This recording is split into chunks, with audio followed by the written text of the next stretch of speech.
ब्रेकनंतर आपल्या सगळ्यांचं पुन्हा एकदा स्वागत। एक महत्त्वाची बातमी आपण पाहूयात। बारामती कोर्टाकडून पडळकरांची निर्दोष मुक्तता करण्यात आली।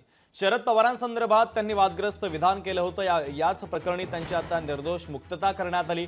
गोपीचंद पडळकरांची ही निर्दोष मुक्तता झाली असून शरद पवार म्हणजे महाराष्ट्राला झालेला कोरोना आहे। कोरोनाच्या काळात पडळकरांनी हे वादग्रस्त विधान केलं होतं, त्यावरून बराच वादही महाराष्ट्रामध्ये पाहायला मिळालेला होता। मात्र कोर्टानं याच प्रकरणातून आता पडळकरांची निर्दोष मुक्तता केली आहे।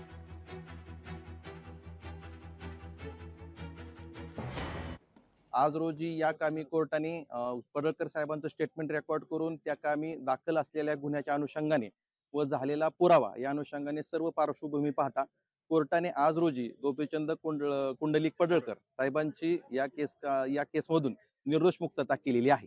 बारामतीमध्ये माझ्यावरती एकच केस होती आणि आता ती केस तुम्हा सर्वांना माहीत आहे की शरद पवारांच्या बाबत मी कोरोनाच्या काळामध्ये स्टेटमेंट केलं होतं आणि त्या संदर्भातली केस या कोर्टामध्ये सुरू होती।